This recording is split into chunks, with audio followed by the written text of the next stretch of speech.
여러분 반갑습니다. 오늘 배워 바로 쓰는 중국어 오스 중에 옴경입니다. 기출로 배우는 HSK 4급 쓰기 제1부분 6탄 강의로 인사드립니다.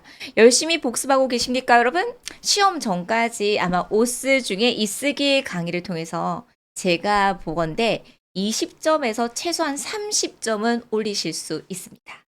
제가 9월 시험 보고 나면 또 이런 문제들을 활용한 이런 패턴을 잡아 드리겠죠. 그래서 중국어는 패턴 공부를 해보시면요. 당연히 장문과 쓰기와 문장을 구조를 보는데 또 해석 속도까지 달라지니까요. 요렇게 접근해 보셨으면 좋겠습니다. 네. 2024년 8월 기출문제 상당히 난이도가 있었습니다. 그러므로 우리에게는 분석이 필요하겠죠? 모든 강의 9월 시험 보시기 전에 또는 하반기 10월, 11월, 12월 계획을 하고 계신다면 내가 HSK를 좀 준비를 해서 시험을 좀 봐야 되겠다라고 생각을 하시는 어머님들께서는요. 요런 문제들 꼭 정리해보는 시간 가져보셨으면 좋겠습니다. 자, 쓰기 제1부분은요. 일단은 4개에서 5개의 제셔가 주어지고요. 문장 완성하기라고 생각하시면 되겠고요. 다른 영역에 비해서 문항수는 적으나 배점은 높습니다. 무려 6점이나 차지하고 있다는 거 여러분 꼭 체크해 주시고요. 쓰기 제1부분과 2부분이 어떤 학우님께서 댓글에다가 정말 쓰기가 중요했군요. 이제부터는 쓰기를 준비를 해봐야 되겠어요. 라고 말씀을 하시는데요. 네, 180점 쓰기만 제대로 공부하셔도 단기간에 해보실 수 있으니까요. 쓰기를 제대로 공략해 보셨으면 좋겠습니다. 자, 기대하세요. 오늘은 제가 어떤 문제를 가지고 왔을까요? 점점점 난이도는 올라가고 있습니다. 아마 이 문제도 틀렸을 것 같아요, 여러분. 연속해서 아시고 계속 틀리는 문제만 나오는데요, 여러분. 10문제 중에 7개만 맞춰주셨으면 상당히 잘하시는 거예요. 그래서 이 문제도 쉽게 틀릴 수 있는 문제이기 때문에 제가 가지고 와봤습니다. 난이도는 상상 정도라고 생각해 주셨으면 좋겠어요. 자, 그럼 91번 한번 제시어 4개 정도 체크해 보시고요. 빨리 어순배열 해보시죠. 여러분 보기 드리도록 하겠습니다. 1번, 2번, 3번 3초 정도 드리겠습니다. 여러분 어순배열 정답은 무엇일까요? 점검해 보시죠. 여러분 정답은요. 몇 번일까요? 1번, 2번, 3번 중에 몇 번일까요? 네, 정답은요. 2번입니다. 他知道你来肯定会很吃惊. 그녀가 당신이 오는 것을 알게 되면요. 분명히 아주 놀랄 것입니다. 라는 의미를 가지고 있습니다. 자, 그럼 우리 91번 구체적으로 한번 살펴보도록 할게요. 자, 읽어보실게요. 여러분, 호의. 이제는 연습 문제를 통해서 조동사, 뭐뭐일 것이다.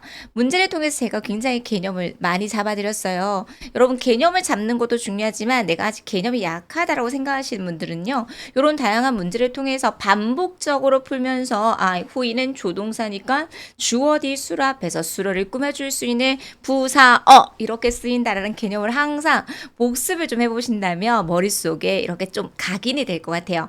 중국어의 어순 마땅히 들어가야 될 위치를 잡아보실 수 있을 텐데요. 호의, 그렇습니다. 조동사입니다. 언제 품사 파악했어요? 수로 앞에서 부사어를 쓸 수 있을 것 같고요.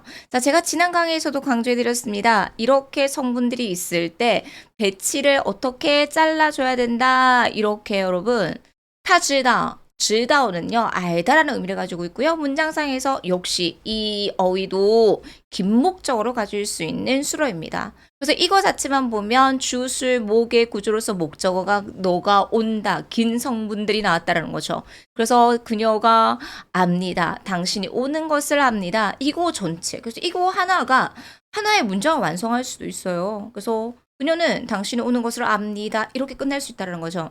그렇다면 고민해 보실게요. 91번 문제를 푸실 때 질다오가 진정한 하나의 유일한 수로일까요?를 고민해 보셔야 된다는 거죠. 자, 그럼 부사에 관련된 문제 굉장히 많이 나옵니다. 어떤 어휘가 나왔는데 부사인 걸 몰라서 틀리는 경우도 되게 많아요. 그래서 특히 부사 못 써도 돼요. 그런데 어떤 어휘가 나왔을 때 이 어휘 정도의 품사는 파악해 보셨으면 좋겠습니다. 부사입니다. 분명히, 컨딩. 제가 부사는 굉장히 많이 강조를 하니까 형강에서 부사는 확실하게 동사, 부사, 뭐 명사, 형용사 전부 다잖아요. 네. 요 정도의 어휘를 외워주실 수 있어야 돼요. 컨딩, 품사는요, 분명이라는 의미를 가지고 있는 부사입니다. 그러면 여러분 느낌 왔죠? 부사 조동사의 위치는 당연히 수로 앞에서 수로를 꾸며줄 수 있는 부사어를 쓸 수 있다. 요거 파악해 주시면 되고요. 그러면 여러분 91번은 빨리 수로 잡아주실 수 있어야 되잖아요. 그럼 수로가 뭘까요, 여러분? 너무 놀랐어요. 이게 수로예요, 여러분. 저 이거 쓰기 제2부분에 적중해 드리도록 할게요. 쓰기 제2부분에서 한 여자가 굉장히 놀라워하고 있는 그림이 나옵니다. 그랬을 때 여러분들은 다양한 예문을 외워놨다가 꼭 대표적인 문장 하나 정도는 기억해 놓으셨다가 써 주실 수 있어야 돼요. 그럼 편하게 평소에 말로 연습을 하셨다가 대화에서 내가 많이 썼던 문장들이 장문이 되는 거 아시죠? 그러면 평소에 좋은 문장들을 많이 읽는 연습이 필요할 것입니다. 그래서 91번은요. 知道가 수로이기보다는 여기서는 뭘까요? 很吃惊, 吃惊을 수로로 잡아보실 수 있어야 된다. 이게 첫 번째 포인트입니다. 아주 놀랍니다. 이거요. 그러면 뭐가 놀랄까요? 네. 이 91번의 포인트 문제는요. 주어가 긴 성분이 나올 수 있다는 거죠. 여러분 목적어 지난 시간에 긴 목적어를 가질 수 있는 동사 알려드렸어요. 그러면 목적어만 긴 게 나오는 것이 아니라 주어도 긴 게 나올 수 있습니다. 특히 형용사 수로문일 때 주어가 긴 내용이 많이 나오거든요. 그래서 그녀가 당신이 오는 거 알게 되면 굉장히 놀랄 거예요. 라고 해서 이 성분이 어느 자리에 들어간다는 것을 얼른 체크해 줘야 된다. 주어 자리에 들어가야 된다는 것을 체크해 주실 수 있어야 되겠습니다. 강의 들으시면서 마킹하면서 풀어보시면 너무 좋고요. 제가 매 시간마다 패턴 잡아드리잖아요. 긴 목적어를 가질 수 있는 수로가 있고요. 이렇게 긴 주어가 나올 수 있는 가능성을 생각해 주셔야 되고요. 그럼 당연히 수로 앞에 뭐 들어갈 수 있을까요? 수로를 꾸며줄 수 있는 부사어 들어갈 수 있는데 부사어의 이제는 어순 절대적인 건 아니라고 말씀을 드렸어요. 근데 시험에 나오니까 가장 기본적인 어순이 나오겠죠. 부사어의 어순은 보조개 연상하라 그랬어요. 부조개. 계산은 전치사고입니다. 처음 이 강의를 듣는 학우님들을 위해서 한 번 더 강조해드리고 싶어요. 그래서 부사 조동사의 위치, 이제 서열 싸움인 거죠. 부조니깐요. 분명히 뭐뭐일 것이다. 이렇게 수로를 꾸며줄 수 있는 부사어 자리에 마땅히 위치만 넣어주시면 되는 거예요. 그러면 전체 문장 한번 읽어보실게요. 그녀가 당신이 오는 것을 알게 되면요. 분명히 놀랄 것입니다. 他知道你来肯定会很吃惊. 그래서 91번 문제 풀 때 他知道你来를 주어 자리에 못 배치하여서 틀리는 경우들이 굉장히 많이 있었음을 한 번 더 강조해 드립니다. 이런 성분들을 주어 자리에 넣기 위해서는 뭐가 필요할까요? 여러분 올바른 수로를 먼저 잡는 과정이 반드시 필요할 것입니다. 그래서요. 他知道你来肯定会很吃惊까지 넣어드리도록 하겠습니다. 한 번 더 읽어보실게요. 꼼꼼하게. 他知道你来肯定会很吃惊. 여러분 저는 4급 강의를 할 때도 계속 읽어보시라고 강조를 해드려요. 여러분들의 발음과 성조가 틀리면 듣기는 들리지 않습니다. 읽는 공부가 안 되면 해석 속도를 향상시킬 수가 없습니다. 직접 읽어내면서 중국어를 끊어 읽는 연습들이 될 때 문장 성문을 안다라는 거거든요. 그래서 중국어의 시작은 끊어 읽기를 내가 제대로 할 수 있느냐, 하고 있느냐를 꼼꼼하게 살펴보셨으면 좋겠습니다. 그녀가 당신이 오는 것을 알게 되면요. 분명히 아주 놀랄 것입니다. 他知道你来肯定会很吃惊까지 정리해 드리도록 하겠습니다. 91번 어려웠죠? 주어를 제대로 못 잡았어요. 요게 포인트라고 생각하시면 되겠고요. 자, 응용 문제 가지고 왔습니다. 여러분 한번 풀어보실게요. 제시 얼른 파악해 보시고요. 자, 实在 너무 정말로 이거는 독해 제1부분의 빈칸 채워넣는 문제 꽤 많이 나오고요. 뿐만 아니라 쓰기 제2부분에서 장문에서도 활용될 수 있습니다. 당연히 품사는 부사입니다. 정말로라는 의미를 가지고 있어요. 그럼 당연히 술 앞에 넣어주시면 되고요. 여러분 요거 많이 모르세요. 술목 구조입니다. 농담을 하다 읽어보실게요. 开玩笑 그래서 해화상에서 너 농담 좀 하지 마 라고 했을 때 비에 开玩笑 이렇게 활용해 보시면 됩니다. 모르셨나요? 그럼 외워보세요. 농담을 하다 开玩笑 농담을 하다 开玩笑 농담을 하다 카이 완샤. 완샤가 농담인데요, 여러분. 하다라는 동사를 카이를 썼다라는 게 좀 중요하겠죠. 보통 하다 그러면 하다라는 의미를 가지고 있는 단어, 대표적인 게 뭐 쭈어 이런 것들이 있잖아요. 그런 것들을 가져오기 쉬워서 중국어는 짝꿍 구조가 굉장히 중요하니까요. 호응할 수 있는 술목 구조로 학습해 보셨으면 좋겠습니다.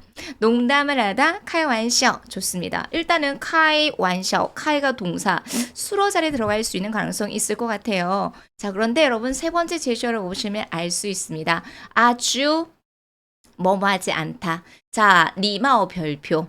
이제 여기에서 알고 가셔야 돼요. 여러분 리마오는요. 형용사로서 예의가 바르다.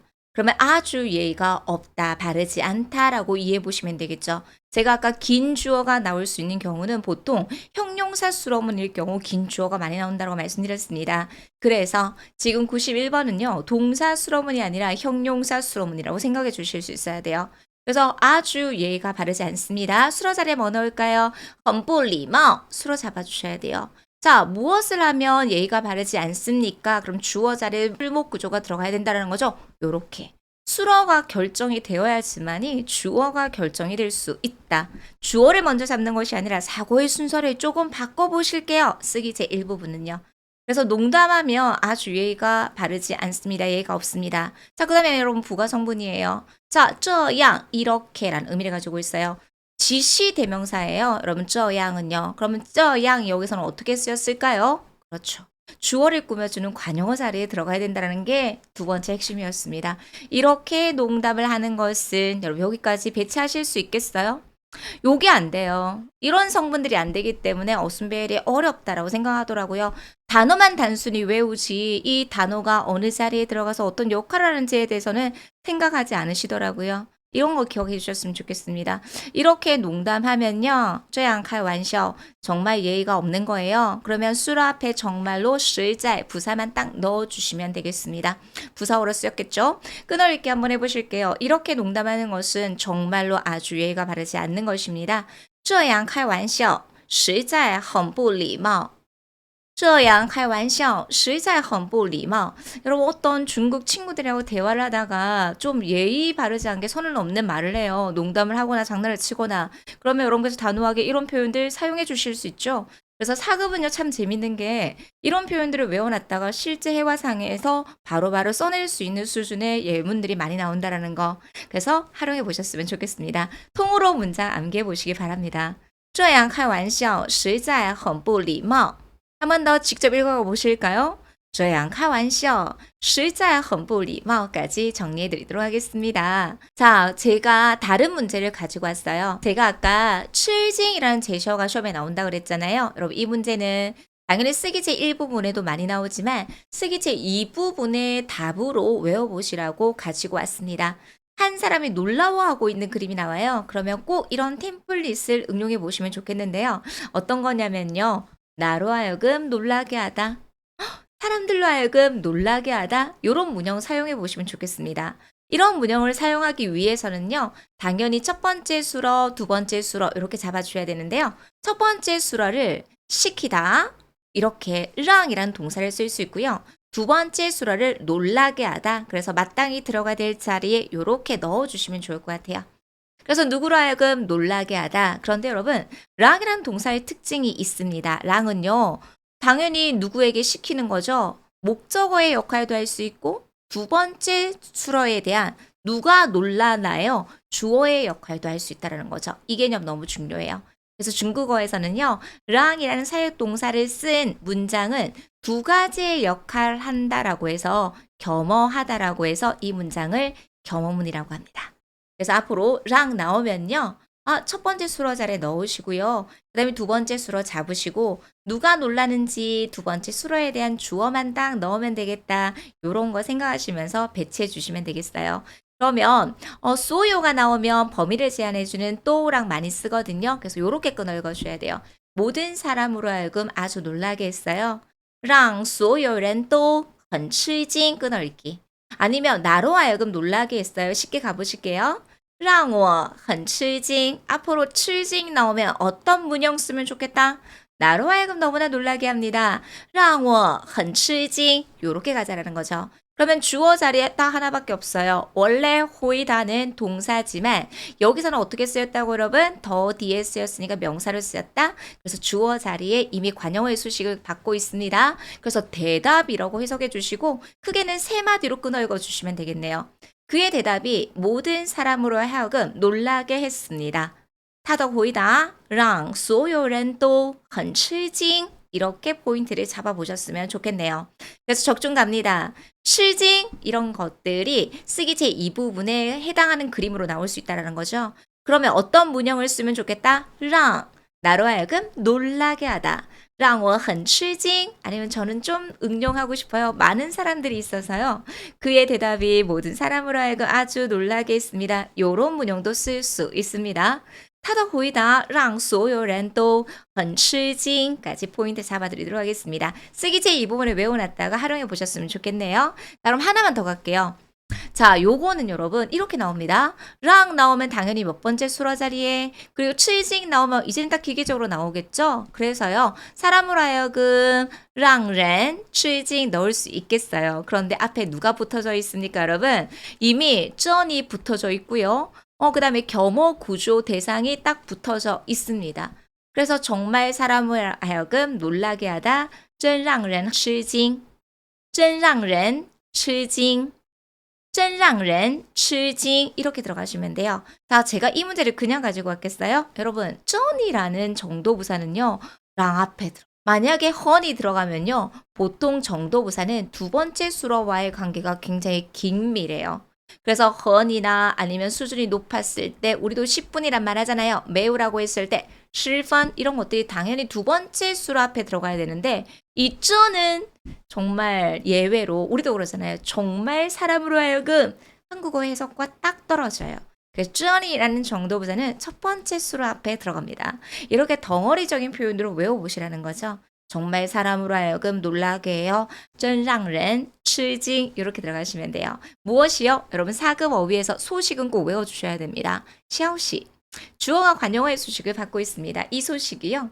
정말 사람으로 하여금 놀라게 합니다. 저는 이 문제도 너무 좋다고 생각합니다. 그래서 소식 외워놨다가 주어 자리에 넣어주시고요. 뭐 일, 事情 이런 것들도 활용해 보시면 되겠습니다. 이 소식이 사람으로 하여금 정말 놀라게 합니다. 这个消息真让人吃惊这个消息真让人吃惊这个消息真让人吃惊 까지 포인트 잡아드리도록 하겠습니다. 그래서 오늘은 긴 주어가 나오는 경우의 수 첫 번째, 그 다음에 吃惊 우리 이런 문장 외워놨다가 쓰기 제2부분 배점이 무려 8점이에요 여러분. 쓰기 제1부분보다 높기 때문에 좋은 문장을 많이 외워놓으셨다가 좋은 문장들을 바로 써내셔서 좋은 점수를 받아보셨으면 좋겠습니다. 여기까지 7징 적중해드리도록 할게요. 오늘도 제 강의 듣느라고 너무 수고 많이 하셨고요. 열심히 필기하면서 읽으면서 쓰면서 연습하고 계십니까 여러분? 바뀌지 않는 건 6대 문장 성분 그 틀은 바뀌잖아요 여러분. 그래서 이제는 사고하실 때 이 단어의 뜻보다도 이렇게 사용이 되어서 요런 자리에 들어갔구나를 연습해 보신다면 느낌이 중국어의 어순들이 점차 확고하게 자리를 잡아 보실 수 있을 것 같습니다. 오늘도 너무 수고 많이 하셨어요. 구독, 좋아요, 알림 설정 꼭 부탁드리고요. 오늘도 열심히 공부하셨으면 문장 외워가지고 댓글도 남겨주셨으면 감사하겠습니다. 좋은 저녁 되십시오. 大家辛苦啦，再见。